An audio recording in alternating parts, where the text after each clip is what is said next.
कहानी का शीर्षक है छोटे छोटे प्यारे बच्चे।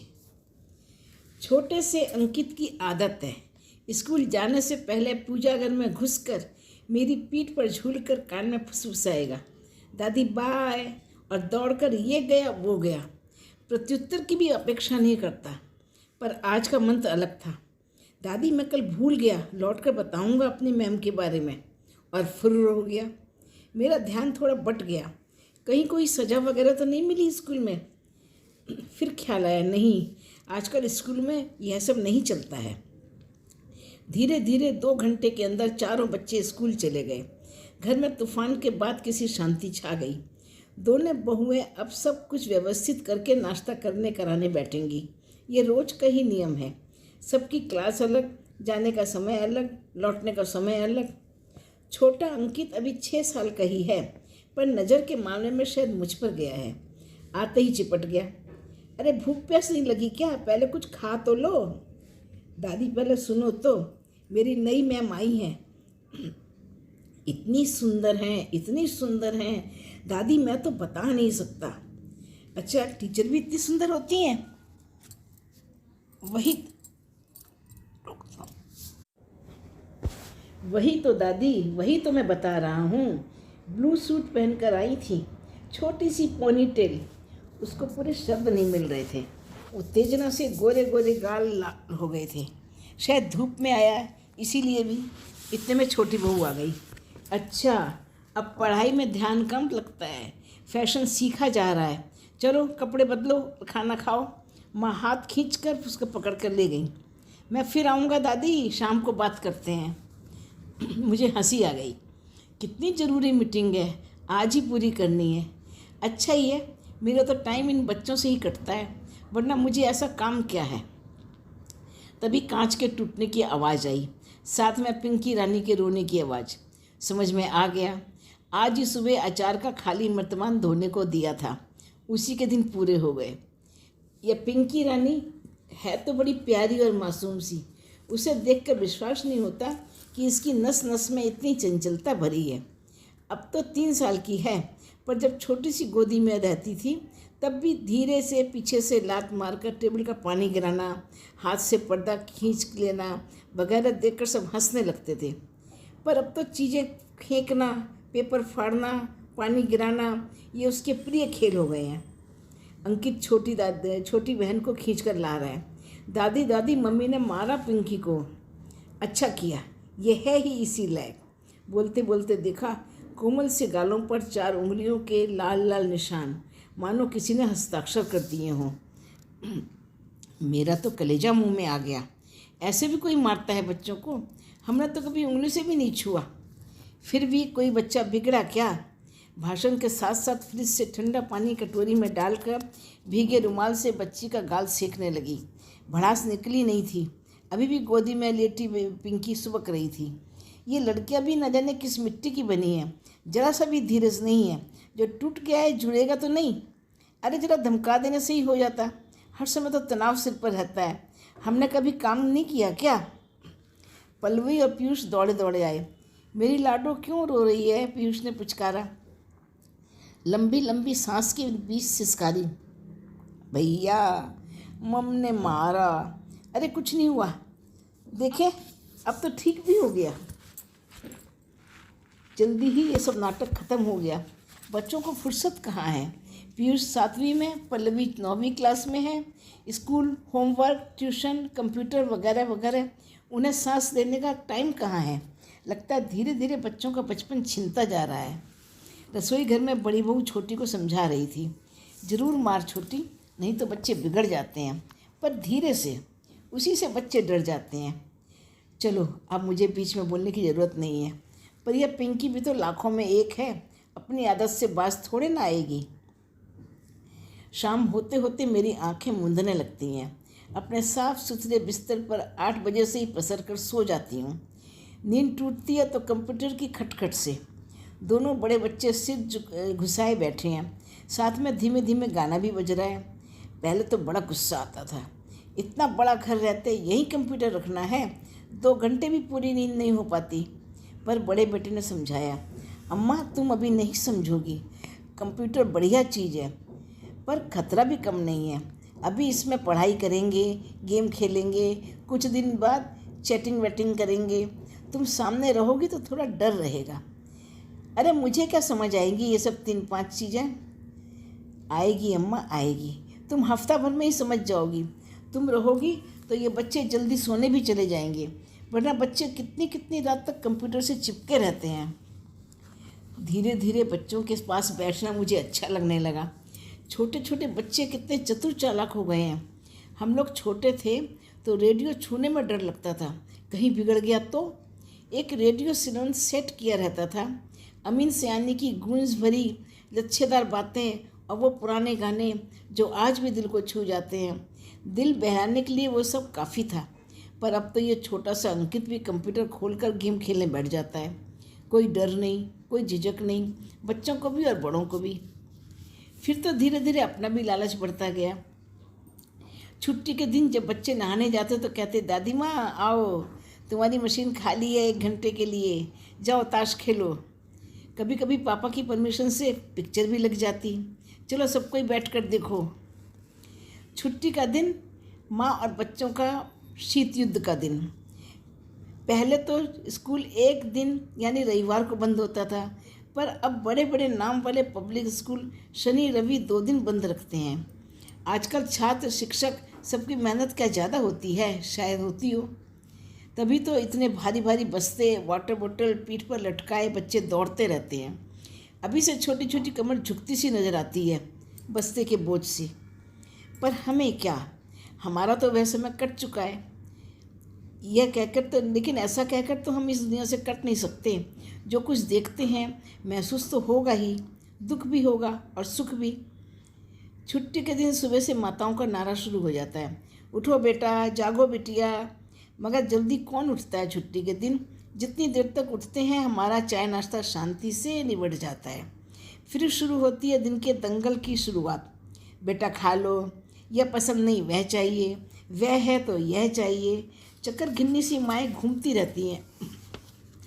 जाने दो, बेचारों को पूरे हफ्ते कितनी भाग दौड़ रहती है। बस इसी सब प्यार और खींच भरी तकरार में छुट्टी गुजर जाती है। धीरे धीरे घर में सबको अंकित की मैम की कहानियाँ मालूम हो गई। आज साड़ी पहनी थी, कल था गुलाबी सलवार सूट, आज बैक पिन लगी थी, कल पोनी टेल थी। हद तो तब हो गई जब अंकित मम्मी से बोला, मम्मी ज़रा नहा धोकर साफ रहा करो, मैम जैसी तो नहीं पर अच्छी लगोगी। सबने हंसी में बात उड़ा दी, पर मेरे दिमाग में एक खटका लगा। इस उम्र में इतनी बुद्धि कहाँ से आती है? क्या अच्छा है, क्या ज़्यादा अच्छा है, वह तो समझ आता ही है, तुलना करना भी आ जाता है। एक रस जिंदगी जरा बोर होने लगी थी। अचानक मेरी भाभी मिलने आ गई तो अच्छा लगा। थोड़ा मनुहार करके 2-4 दिन के लिए रोक लिया। खबर पाकर हमारी पड़ोसन लीला जी भी आ गई। भाभी की बचपन की सखी थी। मेरा तो दिल खिल गया। कितनी पुरानी बातें, बदलते नए ज़माने की कितनी शिकायतें और भी क्या क्या। मुझे ख्याल आया आज तो शनिवार है, दोनों बड़े बच्चे कंप्यूटर में गेम खेलने आने वाले हैं। मैंने दोनों सखियों से मनुहार किया, चलो ड्राइंग रूम में चलकर बैठते हैं, पर उन्हें पसंद नहीं आया। यहाँ एकांत में आराम है, बीच बीच में निंदा पुराण भी तो आ जाता है। बच्चे तो बच्चे ही हैं, टाइम से पहुंचकर अपनी सीट पर जम गए। गेम खेलने में क्या है, वही गाड़ियों की रेस, इसे टक्कर मारो, उसे गिरा दो, इसे गोली मारो, उसे कुचल दो, डिंग डोंग धमाधम। मुझे तो आदत हो गई है, आदत सहज नहीं हो गई। दोनों बहू बेटे धीरे धीरे समझाते रहते हैं। कुछ समझ में आया, कुछ सह गया, पर मेरी दोनों सखियां परेशान हो गईं।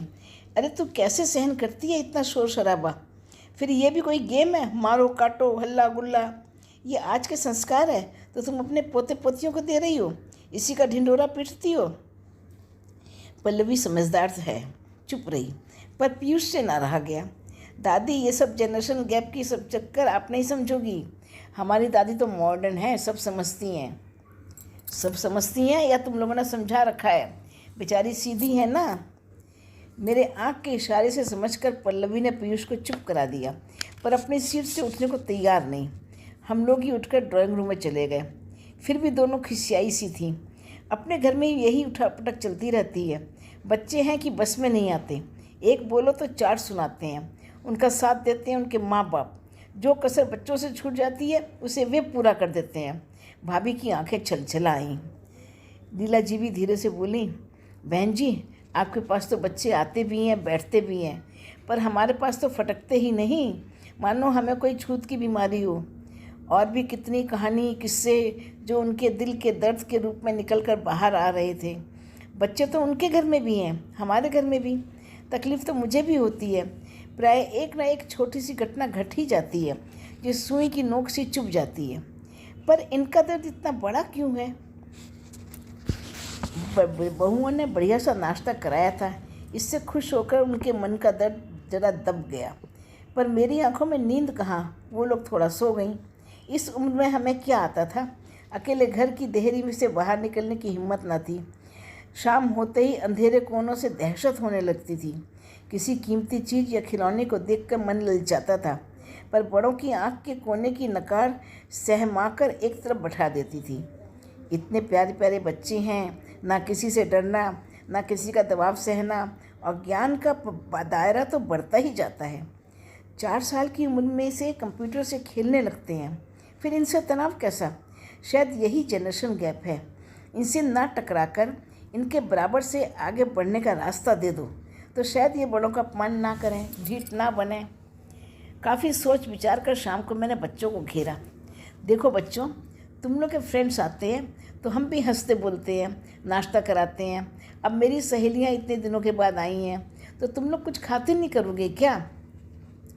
टपाक से अंकित बोला, छोड़ो दादी, इन नकचढ़ी दादियों के लिए। मुझे इसी की आशंका थी। तुरंत उसके मुंह पर हाथ रख दिया, फिर समझाया, कल रविवार है, तुम लोग का टेंशन भी कम है। एक काम करो, तुम लोगों की भाषा में एक म्यूजिक कॉन्फ्रेंस रखा जाए। बस बस दादी, अब आप अपने दिमाग पर और जोर ना दो। पल्लवी के साथ सब बच्चे हंसने लगे। फिर बोले, अच्छा हम लोगों को सोचने दो। हो सकता है मैंने गलत शब्द का इस्तेमाल किया हो, पर बच्चे मेरी बात समझ गए। समझते हैं तभी तो मैं भी इन्हें इतना प्यार करती हूँ।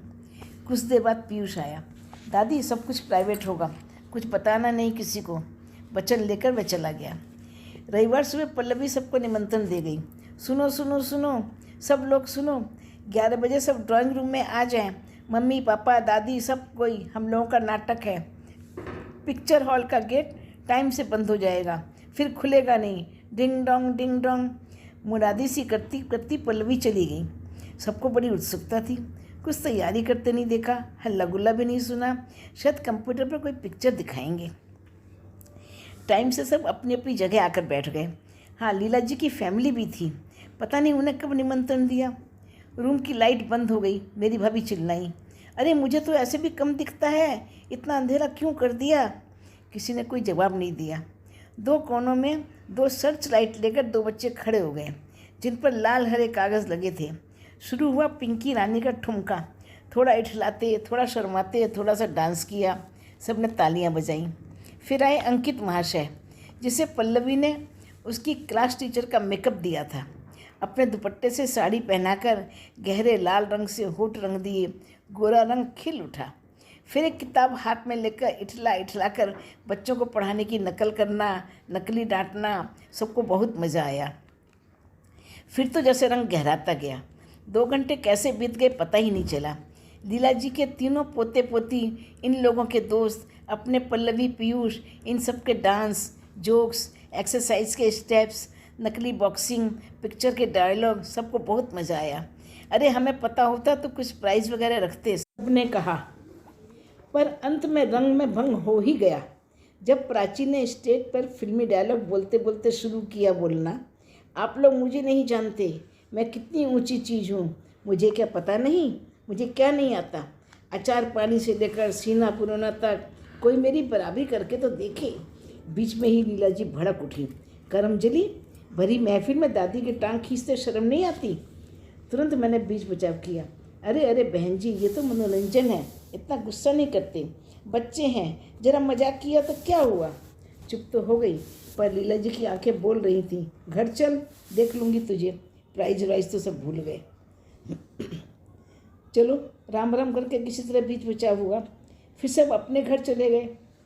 मैंने कहा पिंकी बच्चों, चलो शाम हो गई, बहुत मेहनत हुई थी, अब सब आराम करो। पिंकी बोली, दादी मुझे तो अभी जाना है, मुझे बताए बिना तो तुम कहीं नहीं जाती। ये अचानक अकेले कहाँ जाना है, किसके पास? दादी वो लिफ्ट वाला अंकल है ना, उसने कहा ठीक 6 बजे नीचे आ जाना, बढ़िया वाली चॉकलेट खिलाऊंगा। दादी मुझे भी दादाजी ने यही कहा था, पर मैंने जवाब नहीं दिया, अंकित बोला। मेरा माथा ठनक गया। क्या सर्वनाश होने वाला था। ये बच्चे अगर मुझसे इतने जुड़े ना होते तो क्या अपना राज मुझ पर खोलते? पर इन्हें कैसे समझाऊं? मुंह खोला पीयूष ने। अरे पिंकी, अंकित, तुम लोग जानते हो क्यों बुलाया है? उस दिन टीवी में दिखाया था ना निठारी को, राक्षस जैसा चेहरा, गंदी गंदी आँखें, वैसे ही हैं ये लोग। मत जाना। तुम लोगों को काट कर पीस पीस कर प्लास्टिक में भर कर फ्रिज में रख देंगे, फिर धीरे धीरे खाएंगे। मत जाना, कभी मत जाना। अब से बोले तो मुझे बताना, मैं देख लूँगा उनको। कितनी सरलता से पीयूष ने भयानकता का खांचा खींचा और सब कुछ स्पष्ट भी हो गया और पर्दा भी रह गया। यही है आज के बच्चे, हर समस्या, हर तनाव को कितने हल्के लेते हैं, हल भी खोज लेते हैं। हम इसे जनरेशन गैप का नाम देकर उनका तनाव बढ़ा देते हैं। अब मुझे ही कुछ करना है, पर कैसे समझ नहीं आ रहा है। रात को मेरे दोनों बेटे मेरे पास आकर बैठे। अम्मा, हमने सब सुन लिया है, तुम घबराओ नहीं, इन दरबान लोगों को तो हम देख लेंगे, पर प्लीज़ तुम बच्चों के साथ अपना पूरा टच रखना, तुम्हारे कारण ही हम इतने निश्चिंत हैं। मैं क्यों घबराऊं? मुझे तो मूल से अपना ब्याज ज़्यादा प्यारा है। ये बच्चे तो मेरी जान हैं। धन्यवाद।